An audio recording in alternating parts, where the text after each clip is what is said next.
I was trying to find a place for my internship, and I had an uncle here in Dayton who used to be on the faculty at the UD. He was the professor of economics and marketing, and I told him that I'm looking for a position in one of the hospitals to start my internship. And he said, the place you need to go is Kettering. That is the place that is going to grow. It is showing all the signs of something very special. Maybe before you go to the other hospitals, why don't you go to Kettering and check with them? So I came to Kettering one day, just walked into the medical education office. It used to be just 2 rooms at that time. Dr. Elvin Hedrick was the director of medical education, and Devlin Bond used to be his administrative assistant, and Maxine Logan was the secretary. So that particular day, Dr. Hedrick was not there, so I spent time with the Mr. Bond. And he arranged for me to meet with some of the members of the graduate education committee, like Dr. Mark Fries. And I spent the next 2 days with him and some of the other internists. And they quizzed me during the whole time. We made rounds together, sat down and ate lunch together, and so they asked me all kinds of questions. And then they gave their report to Dr. Hedrick. By the time Dr. Hedrick came back, and they told me that as soon as you pass your exam, we had to pass an exam at that time, ECFMG, we will take you. So this was in August, around August 4th or 5th. My exam was in September. I appeared for the exam in Cleveland. We got the results in about a month, and I came back to Dayton and met with Dr. Hedrick, and they gave me a contract to start my internship. Those days they had 12 slots for interns, and 10 slots were taken by graduates from Loma Linda. And they didn't fill two spaces. So I got the 11th. And since then I have been at Kettering, starting November 1st, 1970. I did my internship, 4 years of general surgery and 2 years of plastic surgery. And I had the chance to meet with some fantastic people, like Dr. Hedrick. He was the director of medical education. He was like a father figure for all of us. And he was always there to help you out and guide you through. And then I met other people like Dr. Richard Ayrton, a fantastic general surgeon, Dr. Richard Duvall, a world-famous cardiovascular surgeon, and a quintessential plastic surgeon, Dr. Thomas Grau. He was my chief for the plastic. So I got exposed to some very good people who were able to guide us through and get through the training program of about 7 years. I finished my training in 1977 and went into practice in 77 by myself. I am still by myself. It's a solo practice. And I'm glad that I had the blessing from God to come to a place like Kettering so that I could grow in my profession myself and have so many friends. People make the difference. And the institution becomes greater and greater because of the people they have. And I met with all these good people. My 4 children were born here, and 2 of my grandchildren at Kettering. And it has been very good to me. And he practiced till he was about 90 years. No, till he was 90, and then he passed away when he was 101. His baby sister also went to medical school in Christian Medical College, Ludhiana, Punjab. She started medical school in finished medical school in 1914.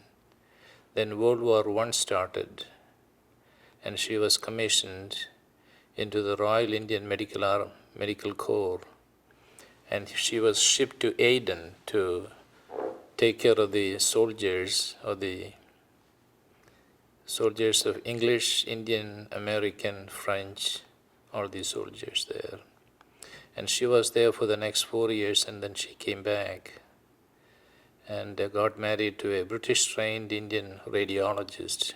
Radiology was very early specialty at that time, and he was one of the first radiologists in that state. And they had a great professional career, both of them. And I grew up, my father was an electrical engineer, and my mother was a teacher, and I grew up in that house. My mother still lives there. She is 96. So I was there in March, spent 2 weeks with her and came back. I called her every day, either in the morning or evening when they are not sleeping, There is about 11 and a half hours of difference. So I go back and live in the same house. It takes me back in time. And that is the best vacations I have ever had, every time I go there. There also, house is very important because my mother is still there. That makes, people make the difference. So we still maintain it. House is about 175 years old. Well, it was very unusual in the sense when she came back after the World War II, she was an army officer. Of course, she was wearing civilian clothes, and she was one of the first women who used to drive by herself, and the mounted police used to stop her. She was polite and courteous initially, but then they continued to harass her. Then she started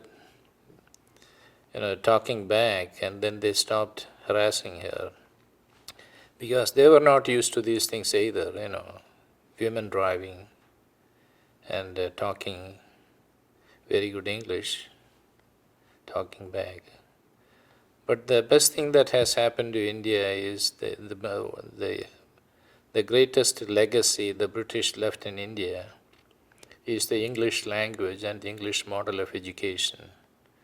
And that eventually helped the Indians. India is the largest English-speaking country in the world. I know that. Yeah, I didn't know that till the Indian ambassador came to Dayton and said this. And of course, Indians speak English the Indian way. It is different. But what was it for you that impressed you that you would want? You've been told check it out, but what impressed you? About catering?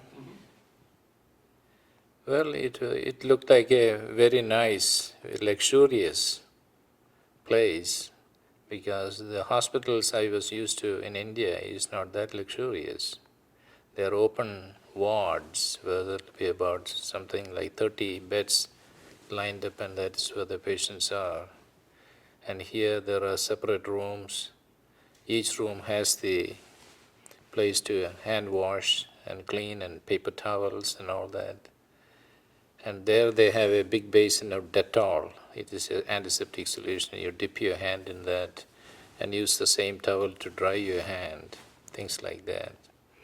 So I saw the difference of a sophisticated community where how things are done differently. And so it was very impressive, the rooms, the beds, the care they were getting, and the courtesy of the people who take care of the patients, and the concern of the doctors go into minor details about the care of the patients.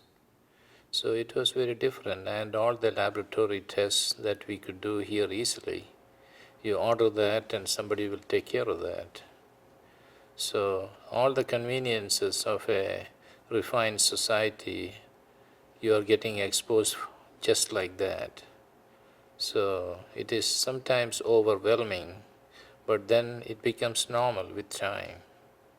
That becomes the normal. What was the atmosphere in terms of mentoring and being part of that team? Well, first of all, even though I was speaking English at that time, my English was not up to par with, the community or the nurses and the other doctors. Most of the time they will ask me the same question again. What do you say? Something like that. When I do the dictations for the HNP or some operation notes or something, and if I'm doing that in the nurses station, they will all stop talking and listen to what I am saying. Because they were trying to understand the way I speak. So especially when I'm dictating something, it is medical material, they can understand. So I think they got used to my way of speech and the accent and everything. It took some time for both of us, for me and for them. And then they realized that, then I realized that if I speak slowly, people can understand what I am saying, so I don't have to repeat what I am saying. Initially, I thought I was an oddball, but it slowly I was merging with the what is happening. It took some time, and it took some time also to get used to the vegetarian food that we used to have. And so initially I had problem with my GI tract, with the tofu and all that. But then Dr. Hedrick made arrangements for me to go to Cox Heart Institute for lunch. They had a small place where they used to serve hamburger. So in between Kettering Hospital and Cox, there was no buildings, there was no tunnel there. At one time we had a tunnel there. Before the tunnel, I used to run from Kettering during winter time to go to the other side without wearing any coat or anything. And the two ladies, Julie and Josephine, they used to serve the hamburgers. and then I eat my hamburger and come back. Then they opened the snack shop at Kettering. So that was nice. So slowly things changed. And then the whole philosophy, I guess, changed from give people what is good for them. That was the original philosophy. And people, not too many people liked it. Patients, I mean. So the administration decided that we will give them what they want. So now, of course, everything is served. And I think it is interesting to see how Kettering has changed during the past 44 years. How many times the emergency room has been redone, the whole floor plan and everything. And there is always something going on in some place, construction-wise. And so there is a continuous quality improvement in everything. The kind of facility, the conveniences and everything, in addition to a lot of other things. And that has made Kettering a tertiary care center by the growth that has happened and the improvement. So it is a fantastic change. And no wonder there is so much animosity with people, who like to go to the other hospitals about what is happening at Kettering, because there is something very special about the mission and vision of the hospital, and it is Judeo-Christian based mission and vision that has done so much. Also the support of Mrs. Kettering and the Kettering family and foundation has been good for Kettering, and people like Boonshoft, Ben Schuster, all these people have done so much for the hospital. So it is good to see things changing and growing, and around that kind of growth, doing your own practice also. So it is nice to see that. I come from the background, I came from a Catholic family because that part of India had a Christian influence since 52 AD. That is when St. Thomas the Apostle came to that part of India and baptized people. Initially, he baptized 6 Hindu priestly families into Christianity. And my Christian ancestry goes to one of those families. We have church records in palm leaves, written in palm leaves and stored in there, showing that most of these people that who are alive now belong to that family, like that. They have taken it back to 2,000 years, and it is recorded.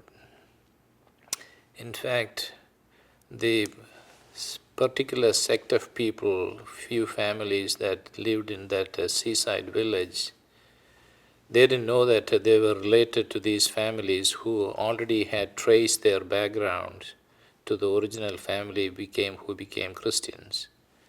Then they found, 2 of my cousins worked on it and found out that there were records that our own ancestors came from these families in the middle of the state. So that Christian background was already there. So I had no problem, because worshipping Jesus and God Almighty, no difference anywhere. I can understand the prayer and all that, so I had no problem with that. And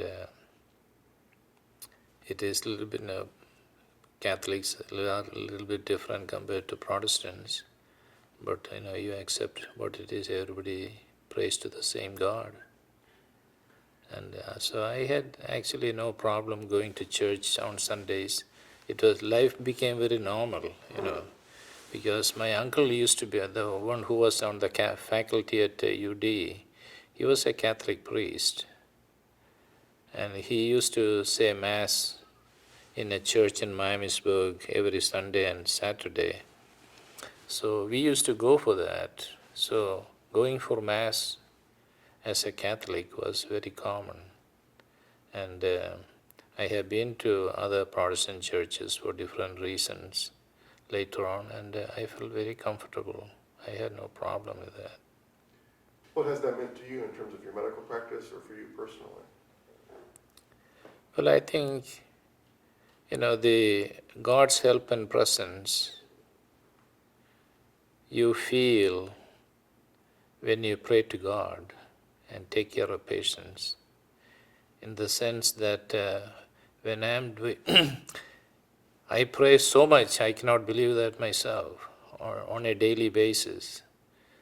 Before each case, when I am scrubbing, I may be by myself, I am alone.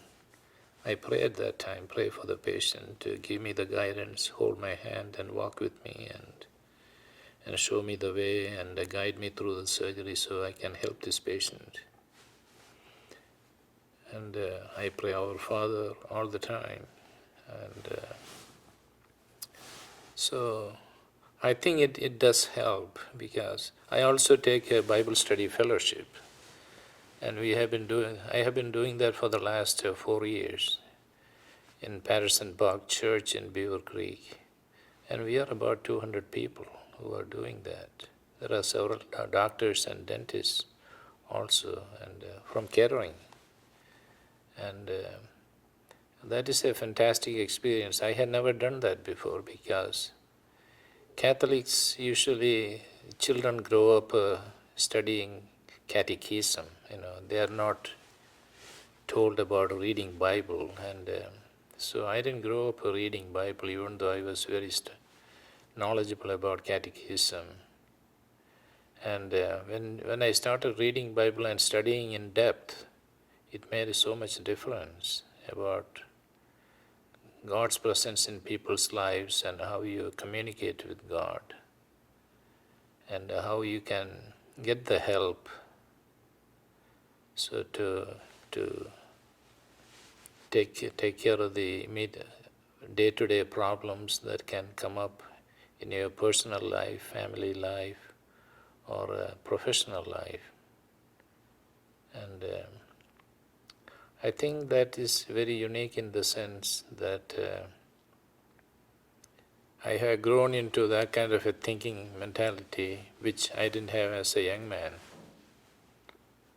And as I got older, I see that there is so much protection and guidance from God on a day-to-day basis for all of us, which we don't realize. And but when you think about and when you communicate with God, then you realize that so much is done by Him.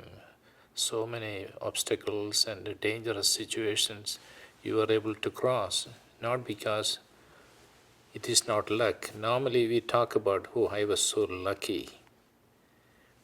It is when some kind of a divine intervention happens in people's lives, people sometimes talk about their own greatness. I was able to take care of that because I knew what I was doing, things like that. Or I was lucky, but you never give credit to God for that divine intervention that happened without. And miracles doesn't happen with the thunder and lightning in people's life. It happens in a very common way, which we don't realize that it is intervention. And for doctors, that is something that is extremely helpful to take care of patients, because you do see tough problems, and you lose sleep over it. You cannot sleep because you want that patient to get better before you can be comfortable. So it helps. And so that kind of a background really does help as Christians. And so I'm glad that I'm in an environment where that kind of thinking process is practiced by practically everybody. Initially, I was looking for a place. I was depending upon the judgment and knowledge of my immediate family members who were already here to help me to make the right decisions. Then later on, things changed, in the sense that there is more help and guidance from God Almighty than just human beings. And when we when we do tough surgery, sometimes I stop and pray because I need some help here. And it is amazing how things open up. It is unbelievable. You give credit to God and you start doing things in a certain way. I think it goes so smoothly. It is unbelievable. So I think doctors should never forget the help they are getting from God Almighty. But we never talk about it in a social, in a lunch table or in a social gathering. Everybody talks about their own greatness and that kind of thing, and it is, after some time, it becomes very boring, And but I think Kettering is a very unique place. in Dayton, because when I went into practice, I used to go to, actually when I was doing my plastic surgery residency, it was based at Kettering Hospital. We used to make rounds at 7 o'clock and start helping the chief with surgery starting 7:45, usually done by 2 o'clock. Then I used to make rounds at St. Elizabeth, Miami Valley, Children's, and Good Sam for him. And then come back at 6 o'clock or 7 o'clock and make rounds at Kettering again before I go home. Then at 11 o'clock I call him, or he will call me, and give him a report about all the patients in all the hospitals. So life used to be like that. So I got exposed to all the hospitals by the time I finished my training. So I had no problem getting to work in all these places where I was already used to. And I was ready to go when I finished my plastic residency. Because in general surgery, we never used to make rounds in other places except at Children's. We had nothing to do as a general surgery resident at the Miami Valley or VA hospital or Good Sam. So it was very interesting, and but I always used to feel that when I come to Kettering, it's almost like coming home, and came back to the place. That was the feeling, even every day in the evening when we come back. Every hospital has its own culture. Whether we like it or not, that is just the way it is. So if you want to survive or take care of patients in a certain hospital, we had to abide by what they do. They give importance to certain things that other hospitals probably may not do it. Things like that. And so that difference we understand and we comply with what,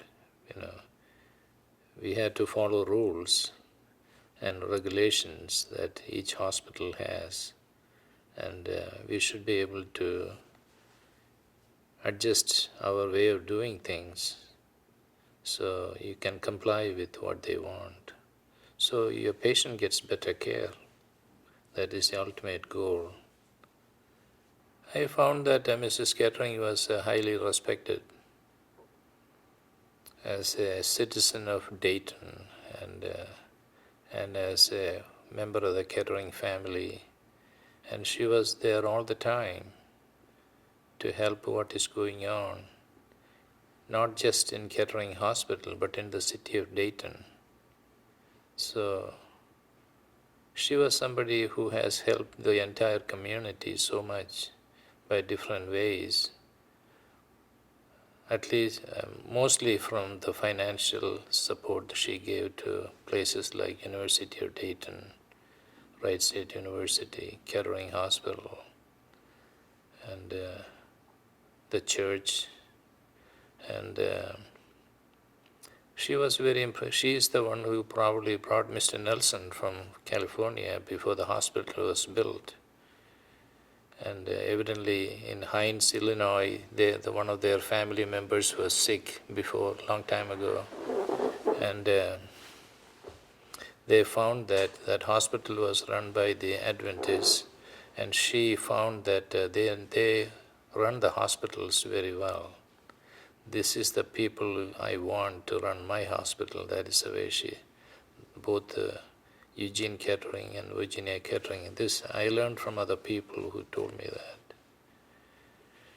And that is how Mr. Nelson came on a rainy day back to Kettering and started the whole thing.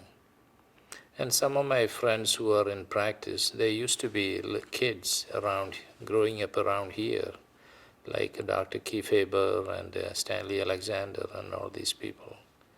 So they all saw these things happening in a beautiful surroundings. That big hospital came up and became served the community. So it was kind of interesting to hear this history of the whole place. Well, Mrs. Kettering, the hospital attorney, Mr. Lombard, used to take her around. Lombard was my patient. I have operated on him. And one day he told me that, Mrs. Kettering, I want you to check Mrs. Kettering. She has some things on the face and here and all that. I want you to check. And of course, she won't come to my office or anything. So one day, I was getting out of the hospital and a car was parked outside and Mrs. Kettering was sitting in the front passenger seat and Mr. Lombard was driving. And he got out and told me, come on over and look at Mrs. Kettering here. So I have actually examined her once. And there is an interesting thing happened before that, long time ago. This is probably about 25 years ago. I was in a meeting of India Foundation in downtown at one of those restaurants upstairs over there. But that restaurant is not there anymore. So it was kind of a reception with a discussion about the India Foundation. Mrs. Kettering was one of the supporters of India Foundation. And we all left and I had to go to Kettering emergency room. So I was going in a hurry and Mrs. Kettering was standing with her assistant or the driver, whoever it was, next to a pay telephone. And she didn't have 25 cents. And the assistant didn't have it either. So I asked Mrs. Kettering, what do you want? What can I help you? She said, I don't have 25 cents. And she asked me, do you have 25 cents? And I didn't have either. But I had one of these Ohio calling cards at that time. I remembered the numbers. So I usually use it, but I never use any card, look at the card or anything. So I said, I will take care of that. And I punched my card number and the number she wanted to call and gave it to her. And it was started ringing and I gave it to her. And then I walked away and she said, wait. Tell me how you did this. She wanted to know, without 25 cents, how I was able to punch some numbers. And so that was kind of interesting. So I had two exposure to Mrs. Kettering like that. Yeah, Dr. Duvall was the director of the surgery program when I was a resident in general surgery. And we used to spend 6 months with him in cardiovascular surgery during part of the surgery residency program. I spent 1 year with him because I liked the way he worked. I just wanted to learn things from somebody who became very world famous, because he is the man who invented the bubble oxygenator so they could do open heart surgery before. At Dr. Wangenstein's lab in Minnesota, University of Minnesota.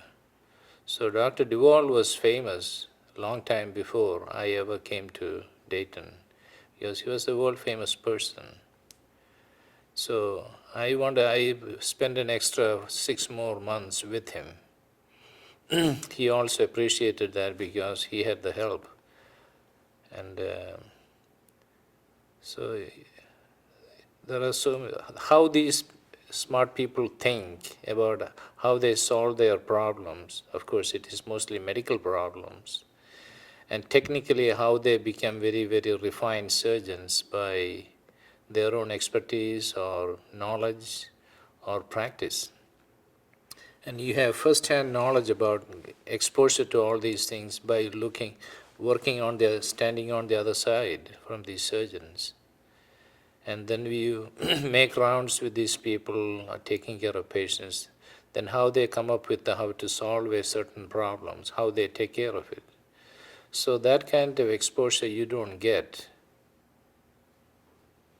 all the time, because you cannot get exposure to Dr. Duvall everywhere you go. You cannot.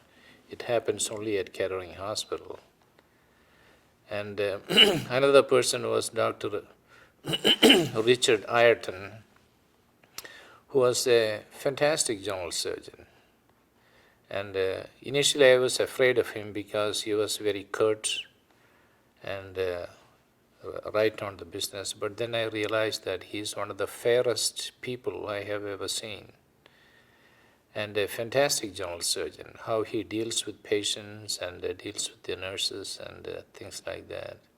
And you learn these things. You say, these are role models, these are examples that you get exposed. And when you have that opportunity, you don't lose it. You learn from these kind of experiences. Because these are people who have practiced general surgery or thoracic surgery or cardiovascular surgery so many years before you get exposed to them. So all that experience they have and the expertise they have, you are getting exposed to that just right in front of you. So that kind of an experience you don't get everywhere.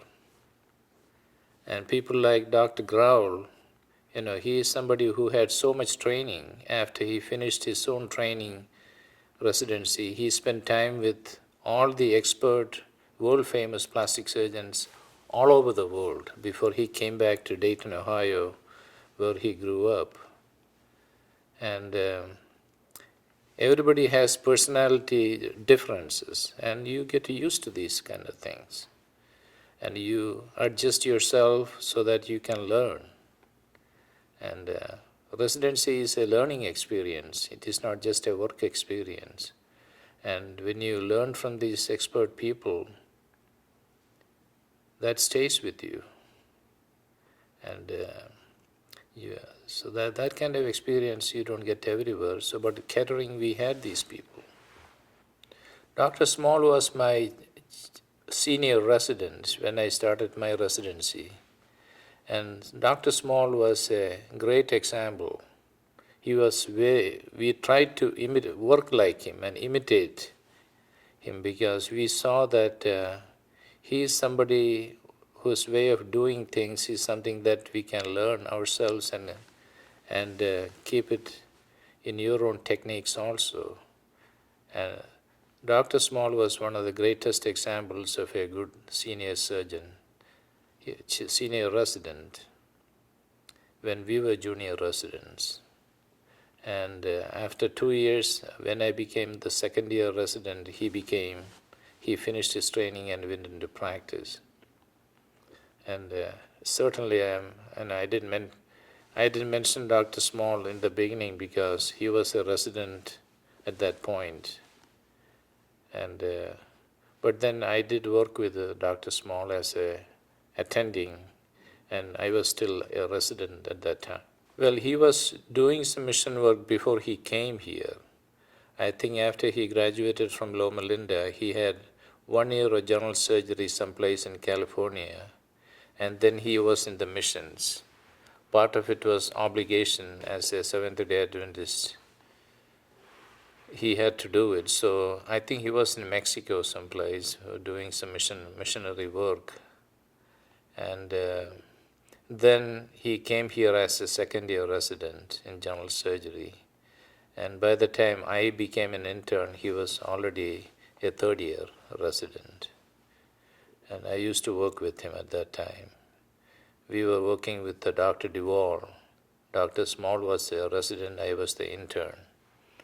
And we used to work together at that time. So one day he told me he went on vacation to East Coast. He told me this about 2 years ago. And he said, I saw this place where they were building boats. And the name of the firm was Percy and Small. Could you have like a second curve? But he said, I forgot to take a photograph of that. Kettering is, I think it is again the Judeo-Christian background Kettering has and the practice philosophy the hospital holds. And that makes it very, very different. For instance, when Dr. Luthers was around, he started coming to the pre-op area to pray with the patients. He started that. You never see that in any of the other hospitals. Maybe the chaplains will go to their room and pray with them when nobody else is seeing. But Dr. Luthers and his group of people who used to come over, they used to help these people by praying with them when they are the most needed. They are anxious because they are going to surgery within minutes from there. And that was one of the best things that he did. And everybody noticed that. I especially noticed that myself. And how did he get that idea that it is something that is the time they really needed God's guidance and help, and get the feeling that God is there to help you and I'll be fine. And so that is the kind of thinking process that goes through people like Dr. Luthers and other people who are the leaders of the medical community in the hospital. So I think that kind of thinking process and the practice made a difference with the Kettering Hospital. And the doctors who go to maybe St. Dee's and Kettering or Miami Valley and Kettering, they all behave differently when they come back from St. Dee's or come back from Miami Valley, when they come to Kettering, because I see that all the time. Well, they behave differently. Behave means they try to comply with what we want at Kettering Hospital, that kind of thing. And I think on the whole, Kettering maintains a very high standard when it comes to patient care and interpersonal relationship. Doctors, when they get mad or anything, what kind of language they use, things like that. And I think it does help to keep people at a certain level so they don't spike. I think it is the people that make the difference. I think, just like I said earlier, every hospital has its own culture. And what is basically the culture? It is basically the people form or maintain that culture. So people make the difference. So when somebody gets a job at Kettering Hospital, they are oriented about how they should do things. And maybe that orientation has something to do with how people behave at different levels, at different situations, how they do things. So I think that helps, and that makes the difference too. Maybe in other places they do it differently. And but on the whole, my feeling is Dayton is blessed with a lot of good hospitals. I think Dayton medical care is very good, and everybody is proud and happy about the way they do things and where they work. And I'm very happy that I'm at Kettering because I like the way things are done at Kettering. I received a lot of things through Kettering Hospital as a resident and a attending physician. And giving it back, I have served in a lot of committees, hospital committees. I was chief of surgery in early 80s. I was president of the medical staff in 96. I was president of the Montgomery County Medical Society in 2003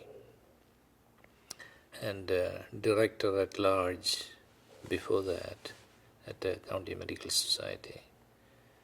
So I was chief of plastic at St. Elizabeth.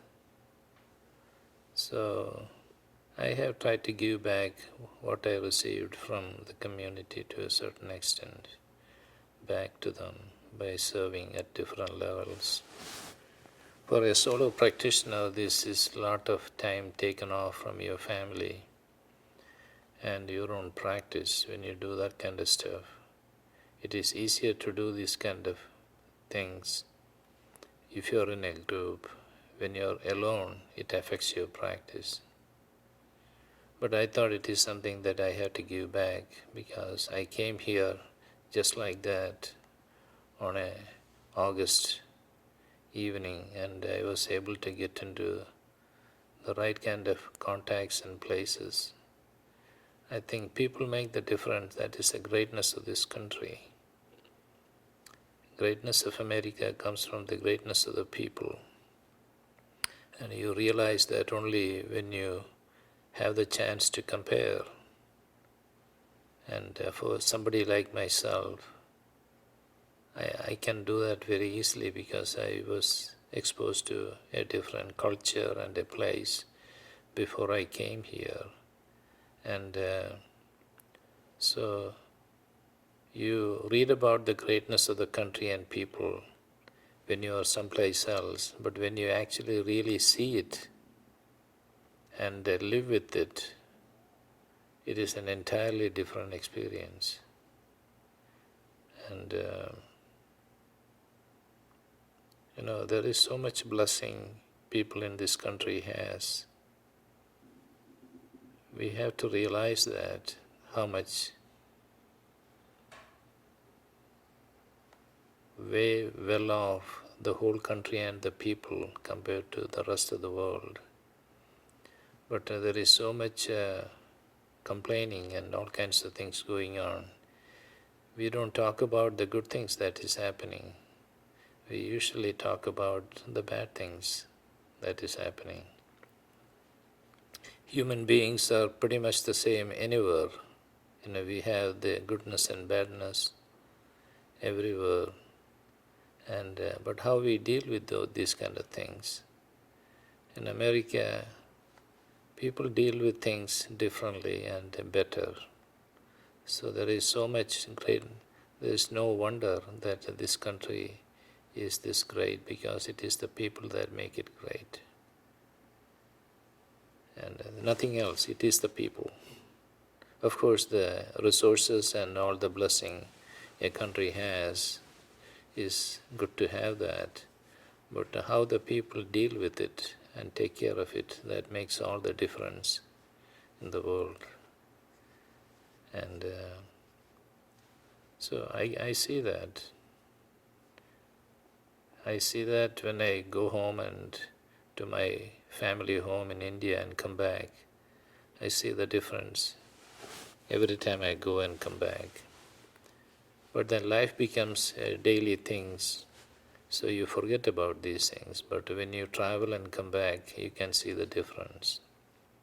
You go home. And right, there is appreciation that at least you have the chance to live in a country like America. And people definitely are different in this country, there is no question about it. Maybe the way the founding fathers made the rules and regs and the Constitution, people learn about these things and do things differently here. And that made other countries also adopt excerpts from the Constitution in this country. For instance, the Indian Constitution, the man who made the Indian Constitution borrowed ideas from the US Constitution and the Magna Carta in UK with their permission, and used it to model the Constitution in India. Because someplace I read that the founding fathers of this country used to be Bible scholars, And they got the ideas for the American Constitution from the Bible, from different chapters, different books in Bible. So it is interesting, how when you get to the bottom, there are so many things that was done right for this country that helped to sustain, and that makes the people also special. How old were you, or when you came then from India to the United States? I was 25.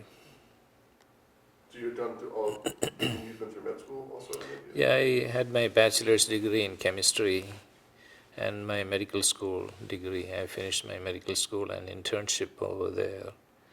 In India, they have the British system where you graduate only after you pass all your exams and then finish 1 year of internship, rotating internship.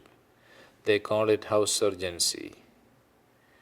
And so I finished all that before I came. Then only we get the certificate. Because when you come over here to start, you have to show your papers, that you are qualified. Indians used to go to UK for their higher studies when the British used to rule India, because the Indian medical system is essentially a British system.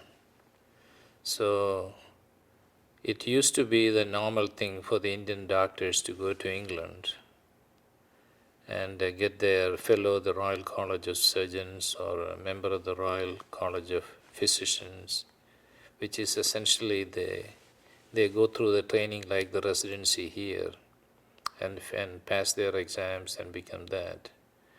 But after India became independent and people got used to American medicine, there is so much of an influx of Indian doctors to America because they felt that the training in American medicine is a lot more better than the British. Things changed. So that is, when we were in medical school, I was thinking in terms of finishing my medical school and going to America to continue my studies. It was all planned like that. So I didn't do anything when I finished my training in India. I had applied for my passport and visa and ready to come over here.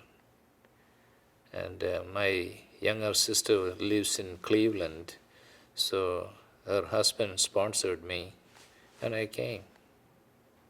So that is how it happened, and within 2-3 days I came to Kettering House. I came to Dayton actually. I came on August 3rd, and by August 5th or 6th I came to Kettering. I could have gone back to India, that was my plan, because when I was doing the cardiovascular surgery during my 4 years of general surgery, I spent a whole year with Dr. Duvall, thinking that I am going to become a cardiovascular surgeon.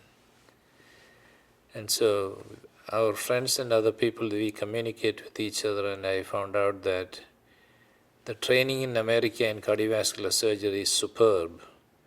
But if I go back to India, I won't be able to get a position in any hospital where you can practice that kind of cardiovascular surgery specialty. So, because there is no hospital like that, maybe very few, and those hospitals have their own cardiovascular surgeons. So that is the reason I actually got into plastic, where plastic surgery can be practiced anywhere. You don't have to have a superb tertiary care center for that. You can practice plastic surgery in a community hospital. So that was my plan. And so I got into thinking that I will finish my training and go back to India. So I got into plastic. But then I finished plastic surgery, I realized that in order to be board certified, you cannot just go back to India and say that I am a plastic surgeon. They will ask for your papers. What is the degree you got, training. Then I realized that it takes 2 exams to pass to get your board exam. It is the written exam that you end up taking about within a year after you finish. And once you pass the written exam, you have the oral exam, which takes another year. And in the meantime, what do?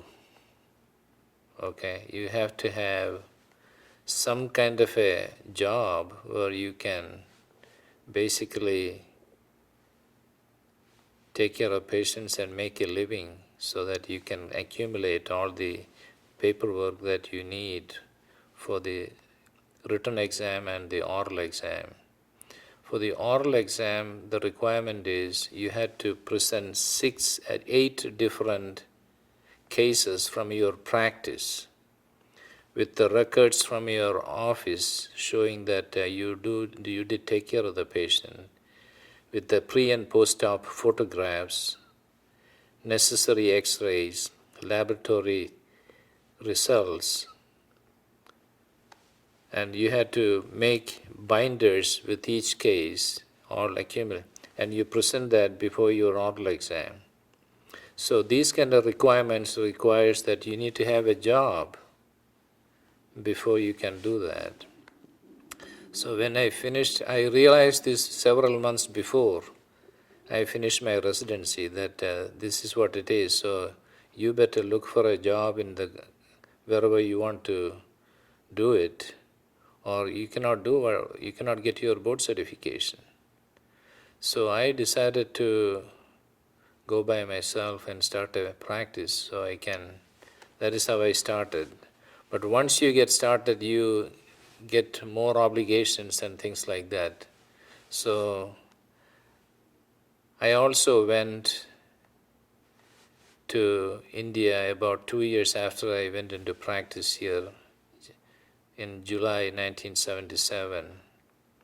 And I found out that in plastic also, in India, it is going to be different. You cannot really, first of all, you cannot just start a practice, open a hospital of your own to practice plastic surgery.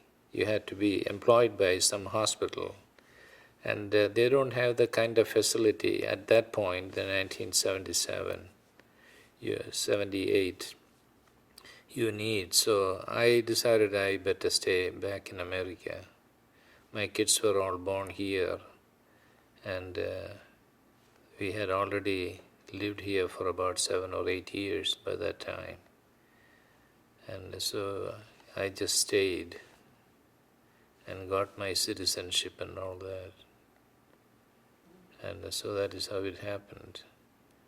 It is the system, that is the way the system works. It is not for just people like myself who came from someplace. Everybody has to get their boards, and that is how they do it. And for my general surgery boards, I didn't have to do that. But I didn't have to come up with any cases and all that. You pass the written exam and you pass your oral exam. That's it. But in plastic, it was a lot more elaborate. They really want you to know what you have done in your practice. They are also checking at your ethics and all that. How ethical and truthful and honest the way you do things, taking care of patients. So they really go into details, especially when they go through the oral exam. And I thought the plastic oral exam was a lot more fair because they go into so much in-depth in details compared to general surgery.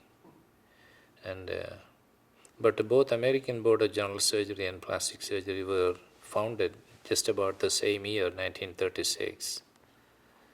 So the people who started all these things, they did everything very well here, so that everybody is filtered right through, make sure that they have done the right things before they become qualified surgeons.